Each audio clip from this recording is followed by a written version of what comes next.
dan dia potong babi itu dengan mengucapkan Bismillahirrahmanirrahim. Bayangin coba, itu penistaan terhadap agama Islam yang sangat berat sekali, teman-teman. Tidak hanya itu, di dalam gerombolannya Saifuddin Ibrahim itu, dia juga sempat-sempatnya menghina hukum haram memakan babi di dalam ajaran agama Islam.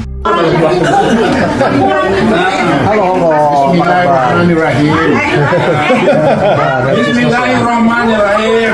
Saifuddin Ibrahim yaitu penghujat ataupun penista agama Islam yang sangat keras sekali menistakan Rasulullah Shallallahu Alaihi Wasallam. Seperti yang teman-teman telah ketahui bahwa kondisi Saifuddin Ibrahim di Amerika Serikat saat ini semakin mengenaskan. Bahkan baru-baru ini dia mengemis donasi di channel YouTube-nya walaupun hanya sebesar 20.000 aja per bulan. Kalian orang Kristen benar-benar harus mendonasikan uangmu berapa aja lah sebulan, walaupun 20.000 rupiah, yang penting itu rutin 20.000 rupiah di rekening Saifuddin Ibrahim BCA saya.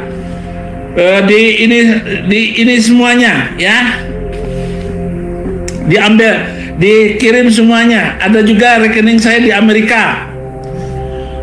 Apa benar Kristen di Amerika merosot? Ya, memang ada juga merosot. Yang lebih mengenaskan lagi, baru-baru ini kan Saifuddin Ibrahim ngupload kesehariannya yang kini menjadi seorang gembel dan pemulung di Amerika Serikat, berharap mendapatkan donasi yang lebih banyak lagi, berharap mendapatkan belas kasihan. Dan ternyata teman-teman, Saifuddin Ibrahim benar-benar mendapatkan belas kasihan, tapi bukan dari pendukungnya, melainkan dari pihak Interpol yang ada di Amerika Serikat. Karena kondisi Saifuddin Ibrahim yang semakin mengenaskan, semakin menjadi gembel, pemulung di Amerika Serikat, maka pihak Interpol kasihan dan berniat untuk memulangkan Saifuddin Ibrahim ke Indonesia. Saya adalah pemulung jiwa-jiwa dimanapun saya berada. Sebenarnya ini berita lucu teman-teman ya, kita bisa tertawa dengan berita ini, tapi di balik berita ini juga menyimpan perasaan kita sebagai warga masyarakat Indonesia ya malu di mata Amerika Serikat.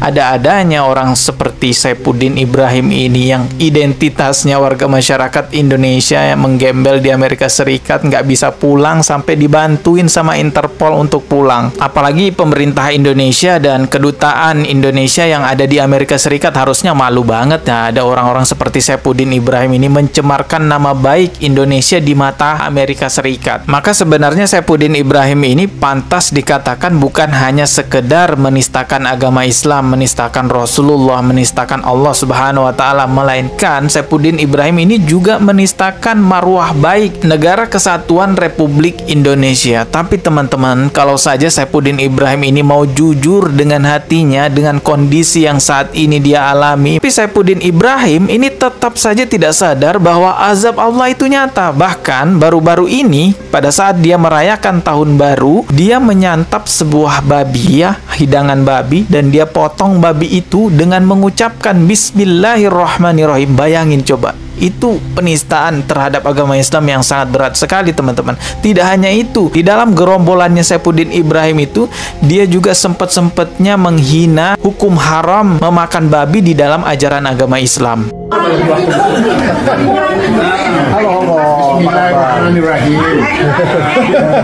Bismillahirrahmanirrahim. Ini makanan terenak di dunia. Kata orang Arab ini haram. Ternyata harum. 40 tahun saya dibohongin sama orang Arab. Katanya babi itu haram. Ternyata bangsa-bangsa yang makan babi itu umurnya panjang. Sedangkan orang Arab umurnya pendek. 200.000 orang TKW Indonesia kerja di Taiwan. Separuhnya itu kerja dorong orang tua, bantu orang tua. Berarti orang Taiwan itu kan panjang umurnya gara-gara makan babi. Saya nggak mau dibohongin lagi. Banyak ya. Lucu ya. Astagfirullahalazim, Saifuddin, Anda kalau mau murtad lalu mau makan babi, ya sudah, itu urusan Anda sama Allah Subhanahu wa taala. Pertanggungjawabkan di hadapan Allah Subhanahu wa taala. Ngapain masih bawa-bawa Islam di acara Anda itu? Saifuddin Ibrahim ini kayaknya susah move on dari agama Islam, tapi dia nggak mau taubat juga. Dan Saifuddin Ibrahim ini hidupnya hanya pembawa citra buruk. Orang-orang yang satu frame dengan Saifuddin Ibrahim di video tersebut akan tercemar juga itu nama baiknya. Jadi buruk juga di mata umat Islam. Bahkan Saifuddin Ibrahim ini juga memperburuk citra agama Kristen ya. Karena yang digembor-gemborkan kan ajaran kasih. Masa iya ajaran kasih semacam ini? Saifuddin Ibrahim ini hanya memanfaatkan emosional orang-orang awam dalam beragama. Dia membenturkan agama satu dengan agama lain. Dia buat penistaan. Lalu dia membuat narasi sendiri untuk dirinya bahwa dia adalah seorang pejuang agamanya, bahwa dia adalah pembela agamanya untuk mendapatkan simpati, donasi terus yang dicari. Kalian orang Kristen benar-benar harus mendonasikan uangmu berapa aja lah sebulan, walaupun 20.000 rupiah, yang penting itu rutin. Teman-teman, berdonasi itu adalah perkara yang baik, mulia sekali jika tepat sasaran. Tapi kalau berdonasi kepada penista agama, untuk apa? Kalau di dalam ajaran agama Islam, sedekah itu bisa menjadi pahala jariah. Bahkan saking mulianya sedekah di dalam ajaran agama Islam, kami memiliki akidah, keyakinan seseorang yang meninggal dunia itu ingin dihidupkan kembali untuk melakukan satu amalan sedekah. Orang yang sudah meninggal ingin dihidupkan kembali untuk melakukan satu amalan, yaitu sedekah, teman-teman. Artinya teman-teman, berdonasi dengan niatan sedekah itu adalah amalan yang luar biasa jika kita memiliki harta yang lebih. Tapi harus tepat sasaran, karena kita bisa melihat sekarang ya, gampang sekali orang-orang membuka donasi di sosial media.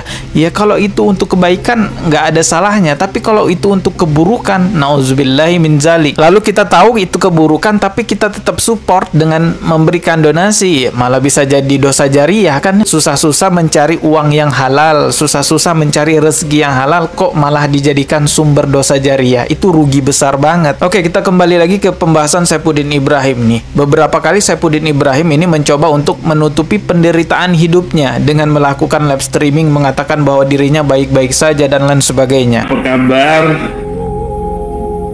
Ya, saya baik-baik, sehat di Amerika ini,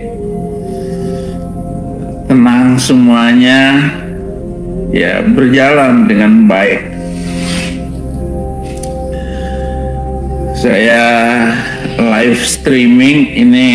Lihat catatan sejarah menyebutkan tidak ada satupun kelompok, kerajaan, ataupun perorangan yang berhasil hidupnya menjadi penista agama Islam. Fir'aun itu kurang kuat apa, tapi berakhir hidupnya, berakhir kerajaannya mengenaskan. Maka sekali lagi saya ulang teman-teman perkataan ini, azab Allah itu nyata teman-teman. Dan sudah banyak contohnya orang-orang yang kena azab, mau yang ribuan tahun yang lalu, mau yang di tahun-tahun yang dekat ini, sudah banyak contohnya teman-teman. Akan terlihat tanda-tanda kuasa Allah bagi orang-orang yang mau berpikir melihat ciptaannya, melihat takdirnya. Bahkan di setiap tarikan dan hembusan nafas kita itu berlaku kuasanya Allah Subhanahu wa taala. Semoga kita semua ditakdirkan tidak akan pernah mendapatkan azab dari Allah Subhanahu wa taala. Amin ya rabbal alamin. Allah itu Maha Pengampun, Allah itu Maha Pemaaf. Dosa apa yang kita punya minta ampunan kepada Allah Subhanahu wa taala. Jangan sampai kita mati membawa dosa tersebut. Amin ya rabbal alamin. Semoga kita semua dikumpulkan di surganya Allah Subhanahu wa taala. Cukup sekian video kali ini teman-teman ya. Subscribe dan juga loncengnya ditekan biar gak ketinggalan video berikutnya. Mohon maaf jika ada kata yang salah. Wallahu a'lam bishawab. Wassalamualaikum warahmatullahi wabarakatuh.